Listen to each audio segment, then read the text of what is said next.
If you're on your study leave now and it's only a matter of days before your first couple exams, this video is for you. I'm going to give you a few tips in what you should be doing with this time and how to use it as effectively as possible. Firstly, by now you should have known most of the content. If you're still at a stage where there's a few topics or a few subjects where you just don't know the content for, you're going to have to do something as quickly as possible about that, because by now you should really be familiar with every bit of content there is, or at least most of it. So if there's something that you're just completely unfamiliar with, what I recommend doing is watching a video and making notes while you watch the video. The notes themselves aren't important, but it's the fact that you're doing something as you're watching the video that helps you retain that information, because at this time making flashcards and things can be very long and not really worth it, because what we're trying to do now is just focus as much on questions as possible. So you're just trying to get through the content phase as fast as possible, get through each video for every topic. I don't recommend watching those videos of everything in a subject all at once. Rather watch specific topic videos, go over that, make notes, and then move on to a set of questions on that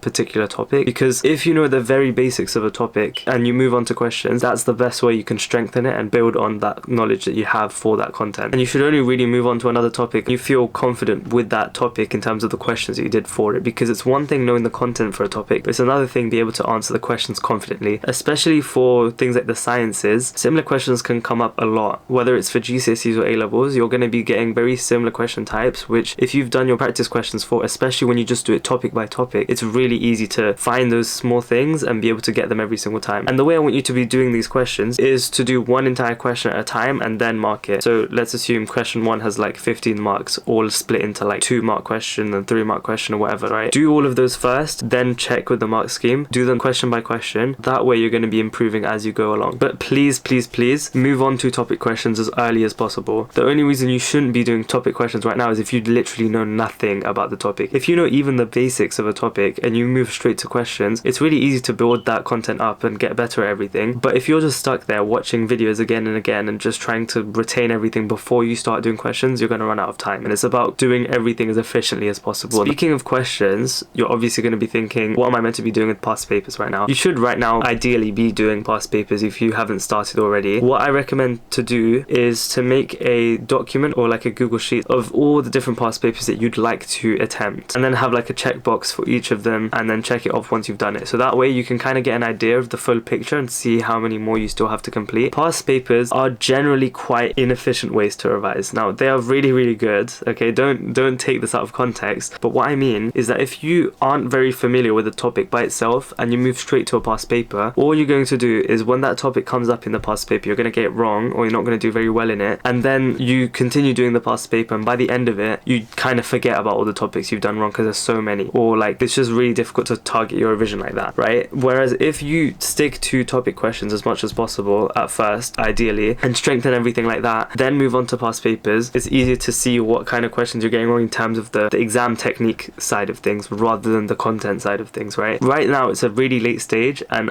ideally you should be doing both. You should be doing topic questions for your week topics at the same time as your past papers. So currently as an A-level student, I'm doing about 1 or 2 past papers a day depending on how I feel. As a GCSE student, you could perhaps fit in more, but I don't recommend doing many past papers in one day. Rather just sticking to 1 or 2 and spending the rest of your time on topic questions and focusing on individual topics. Past papers is more there to make sure that there's nothing that you've forgotten about and that overall your exam technique is fine. Whereas topic questions are there to make sure that if there's a topic that you know you're bad at, don't do a past paper on it. Just stick to the topic questions first and really strengthen those before you move on to full past papers. If you haven't already, make a list of all the past papers you're going to do and start working through them. And at the same time, make a list of all your week topics if you haven't already and work through those in terms of specific exam questions on those topics. That's the best thing you can do right now, and trust me, it's going to help you a lot. Every single question you do on a topic is going to come back to you in the exam, and you're going to be sitting there like, oh, I've done a really similar question to this, and that's going to be the reason you do well at the end of the day. Now,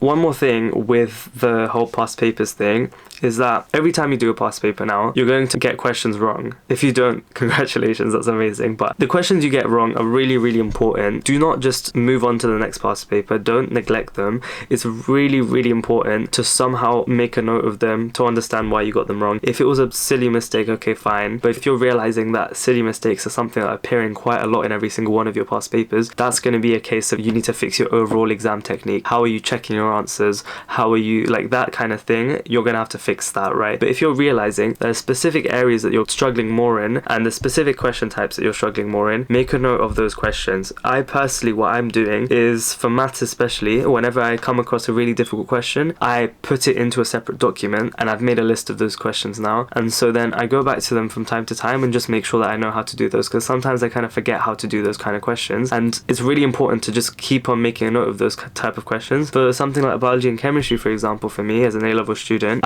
each time I get a question wrong that I think, oh, if I was to do this exact same question again in about a month's time, I'd probably get it wrong again, then I'd make a flashcard into that as well, and I'd make sure that I go over that flashcard so that it sticks into my memory. Because for something like biology, mark schemes can be really specific, so it's really about memorizing the mark scheme as closely as possible, and so I just make flashcards of the mark schemes, and that's the best way for me to make sure that I do really well in those long answer questions. So ideally, make a list of your wrong questions for each of your subjects, especially for some of the mathsy and the sciencey subjects. Those ones are really important. Plan out your days as much as you can as well. Make sure you tell yourself which past papers you're going to do each day. Make it clear what you're going to be doing from now until the end of your study leave and the start of your exams. Obviously, try and mold your revision now towards those first couple exams. Try and be familiar with your exam timetable and understand what exams you have to put more effort into, right? It's now a case of being as efficient as you can. Don't do anything that's just going to waste your time. Don't sit there making mind maps nice and pretty and colorful. It's going to waste your time. At most, get a piece of paper out and quickly jot down a mind map out of memory. That's a good form of revision, but don't sit there making pretty notes at this time of the year, or sitting there making a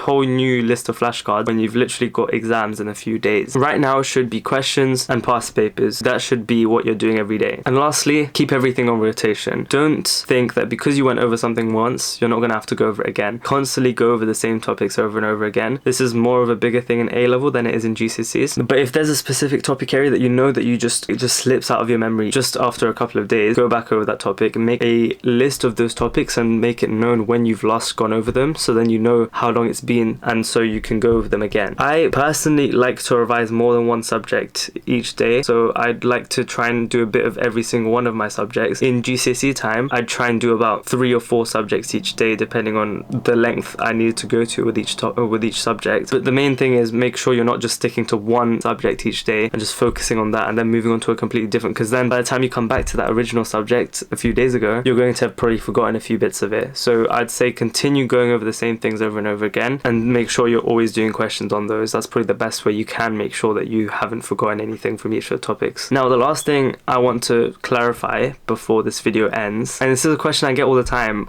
and it's how many hours should I be revising? Now you're at home, now you don't have school, don't make it a case of, okay, I'm going to revise X amount each day. It's not about how many hours you revise, and it never is. Just because you've done 10 hours of revision doesn't mean you've done 10 hours of work. You could get more done in 1 hour's worth of good, efficient revision than you could ever do in 6 hours of just sloppy, half-focused, doing one question every 20 minutes type of revision, right? So it doesn't matter how many hours you do, it's about what you need to get done. So what I always do when I'm revising is in the morning, I make a plan of everything I need to get done. Using that, try and make an estimate of how long it will take me. And if it takes me any longer, that's okay. I'm meant to get the things done, not the fact that I'm meant to get X amount of hours done, right? It's never about the hours, it's always about the work that you need to get done. So rather than saying you're going to spend 2 hours on vectors, for example, in math, say that you're going to finish the chapter for vectors and all the questions on Maths Genie for vectors, for example. And then you can set yourself an amount of time that you're going to do it in, right? And even if you don't complete it by that time, that's okay. Try and give yourself like an extra hour at the end of the day where if there's anything you haven't completed, for you to finish that then. Don't think about the hours, think about the work you've done. And apart from that, best of luck for your exams. If you have any more questions, leave them down below. Whether you have GCSE exams, end of year exams, A-level exams like me, good luck, you'll be fine. Just remember, this is the very end now before you start your exams. This is the time where you should be really giving it your all, right? It's only a matter of weeks and then this exam season is going to be done. Trust me, it goes by so fast. Just think about the summer. That's my best advice. Just literally in a few months time, you're going to not have to worry about this again. Whatever you do now, your future self on results day is going to be thinking about it, and they're either going to be really glad that you've done whatever you've done now, or they're going to be really regretting it. It really, really matters, and don't take it lightly. Revise.